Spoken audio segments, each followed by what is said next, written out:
today in Rich in Relationship. We're going to talk about how to stop the fight and still resolve differences. That's a big challenge for a lot of folks. Avoiding conflict is not healing. It's a term strategy, that's actually a long-term problem. And the solution isn't just to communicate better, but that helps. It's to learn how to communicate in a way that creates a system of safety. Don't go to bed angry. And so when you're both totally exhausted and totally activated, you try and not go to bed angry. In real life, really complex, hard problems do not get resolved in one sitting. Welcome to another episode of Rich in Relationship. I'm your host, Rich Heller. And today we're talking about ending the fight. The fight being that destructive, go nowhere fight where everyone kicks asses and takes names, but never wins, without avoiding the truth. The truth, like under the fight, each person has a truth, their truth. It may not be the same truth. They may see things very differently, but resolving the difference is where all the good stuff happens in life and in marriage and in partnership. Giselle writes, we've learned how to stop the fight, but now it feels like we're walking on eggshells. I don't want to just keep the peace. I want us to deal with what's really going on without blowing everything up, right? And how many of you are in this position where you're avoiding destructive conflict and everything seems okay, but it's a little tense. It's like a football game about to start. Everybody's hyped up and ready to go, but you never actually get on the field. Only instead of it being a football field, maybe it's more like a fight with no rules and no referee. And you're just afraid to start it because you know if you start it, it'll never end. And your children are walking on eggshells. And I want you to know I have been here. So painful to live this way, avoiding the fight, smiling, doing the best you can. Oh, I got through another day without being shredded or shredding anyone. Now I can go to work and have a sense of accomplishment. But something's missing. There's a connection that's missing. That's not why you started the partnership. And if you're working together and having this experience, it's even worse. When you're working together and having this experience, you go to work together and you go to your separate corners. You go home together, you go to your separate corners. It will stagnate your workplace and it will stagnate your emotional growth. Emotional safety in this context, and it's not really safe, but it feels safer than World War III. Emotional safety comes at the cost of honesty. Avoidance replaces real connection. But what we're hoping for, all of us, we're all hoping for the ability to courageously tell our truth so that they hear us, even if they don't agree with us. Maybe so they respect us. Maybe so that we feel listened to, maybe even understood.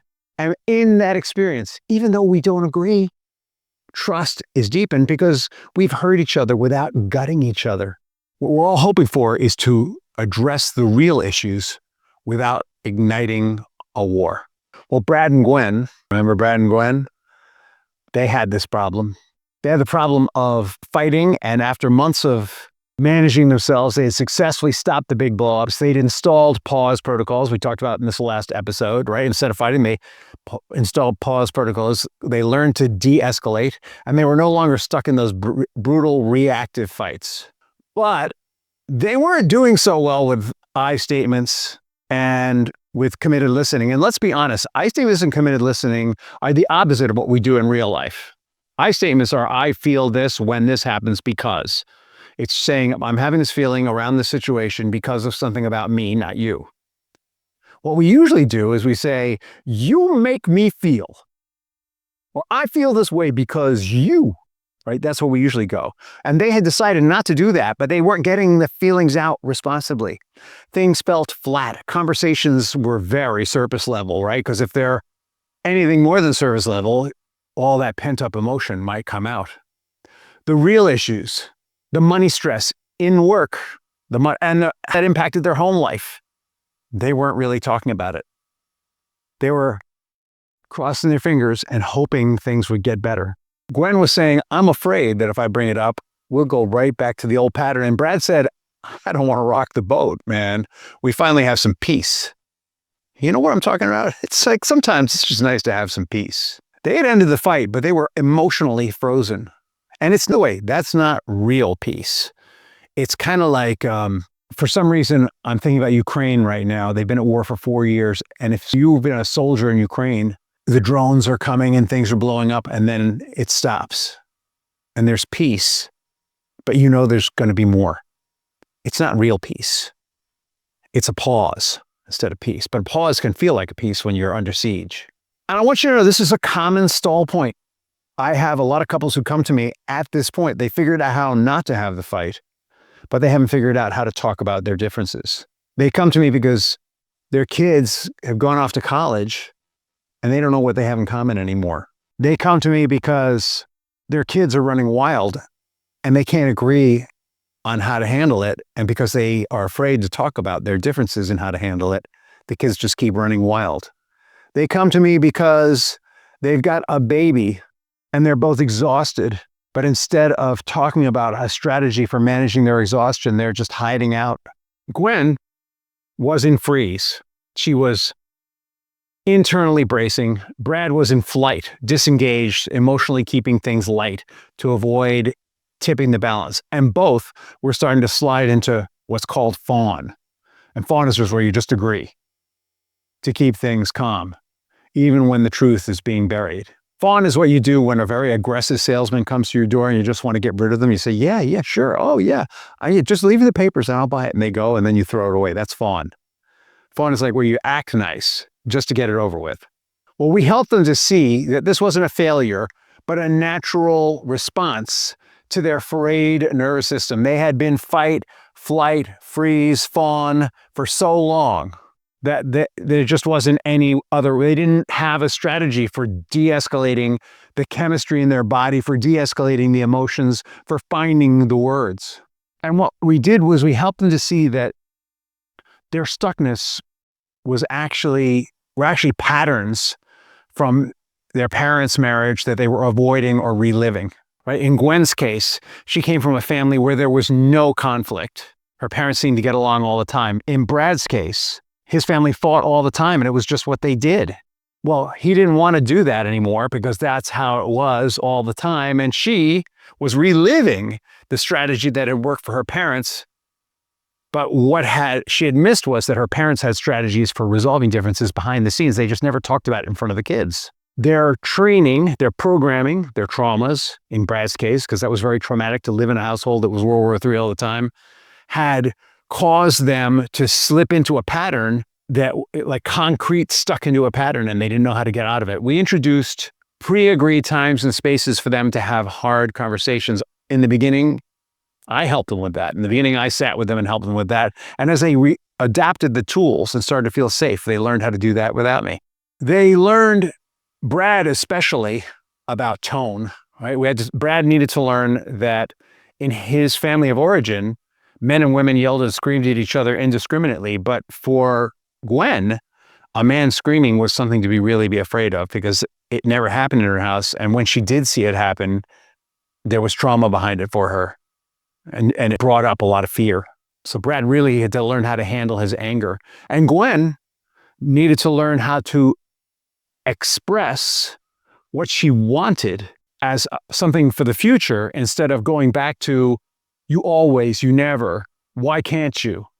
She learned to flip that into asking for what she really wanted. Instead of saying, Brad, you never empty the dishwasher and I'm always doing it. And, I know you do other things, but God, why can't you just empty the dishwasher? There's no opening there for help. But when she learned to say, Brad, I'm making this example up, by the way, Brad, oh God, I've been emptying the dishwasher for so long now, and I know you do other things, but I just need a break. How do you feel about emptying the dishwasher like two a week? Would you do that for me, honey, please? I would so appreciate it. And Brad was like, oh, of course I'll do it, because it's so different.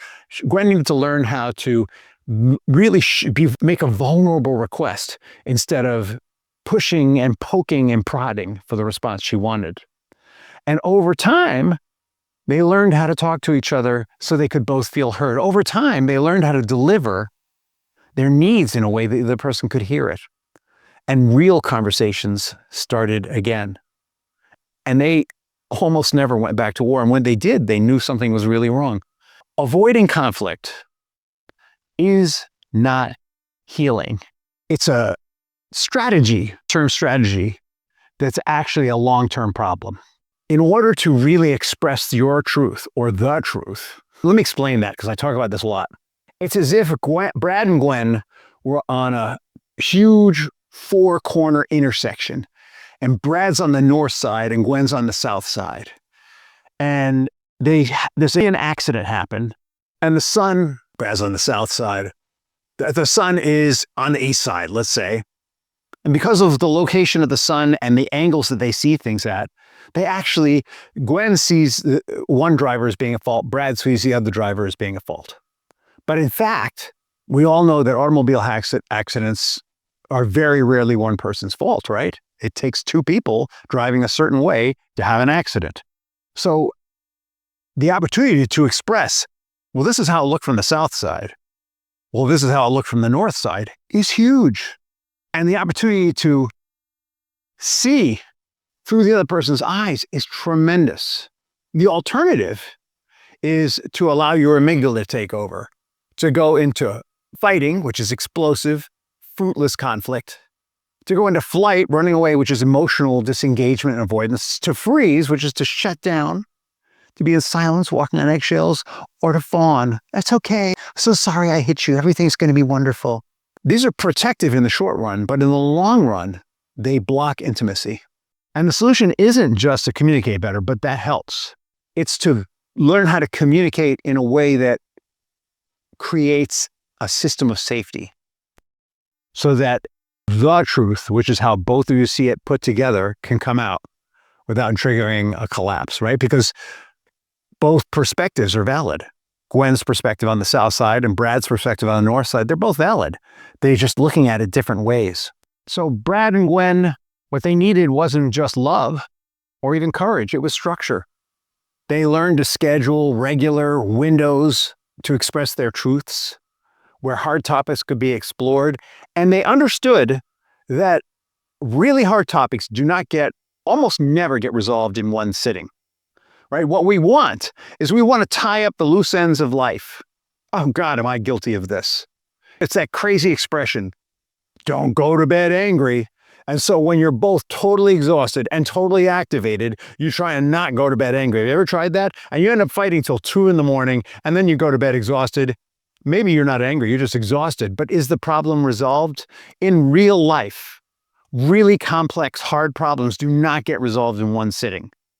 They get resolved in 2, 3, 4 sittings. Because in order to resolve it, you have to have all the information. And you can't have all the information in a complex situation, not only until both sides are heard, but until you start to look at the perspectives of other people involved or other stakeholders, your children, the school, whatever. So they scheduled truth windows with the understanding that it wasn't going to be perfect. There was going to be progress. And they gave each other grace to disagree. And they gave each other grace even to have loose ends, as long as they knew they were untangling the problem so that they could tie up those loose ends when they got there. They recognized, most important, their own nervous systems, like the state of their own nervous system. Were they being reactive? Was their amygdala in control? If you don't know about the amygdala hijack, Google it. Or were they coming from the rational part of their brain, the cerebral cortex? They learned not to have those conversations at night when they were hungry, angry, lonely, and tired. They learned trust, and that trust comes with respecting each other's boundaries. Trust comes with pacing. Trust comes with clarity about needs, wants, and desires. That trusting in pacing and clarity and expression of needs, wants, and desires could be healing.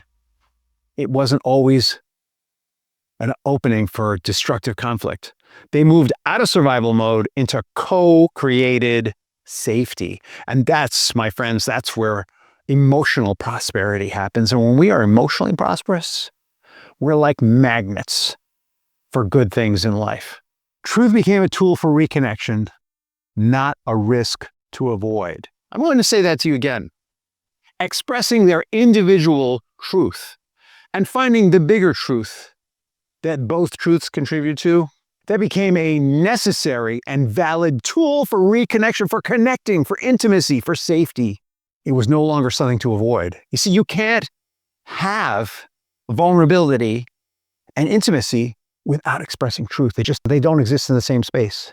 When your truth or the collective truth of the perspective of the South and the North get buried under the fear of conflict, what happens? You grow more and more distant. You start framing things in your own perspective and stop seeing theirs. The relationship loses its vibrancy, becomes a thing to be feared. But when you are willing to name your survival strategy that's taking away from that relationship and put it in its place, and get that your marriage is not a place where you need to survive, it's a place where you're going to thrive.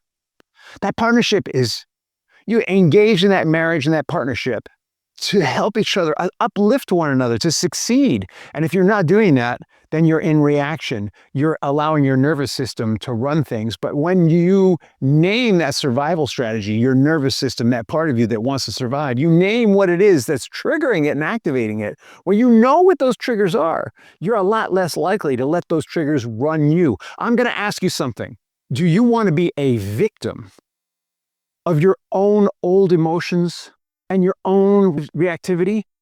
A thing that was only meant to help you survive in warfare or in the jungle or in a crisis, because what's going on in your marriage is not that kind of crisis. The crisis is that you're allowing your nervous system, your old emotions to run you and run your marriage into the ground. Are you really willing to sacrifice your family, your children, your shared vision, your future, your love for that?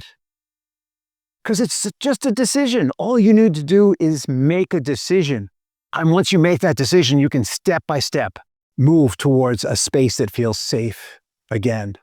And you may need help with that. And if you need help with that, reach out to me.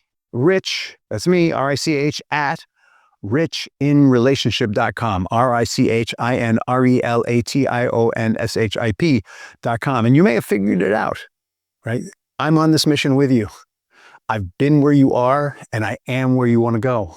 When you're in that space, by the way, when you're both feeling safe and secure, and you really are in that partnership, uplifting one another, that is when your innate abilities, your skills, your superpower, we all have one, what makes you unique, that thing that you're the perfect fit for, can emerge, right?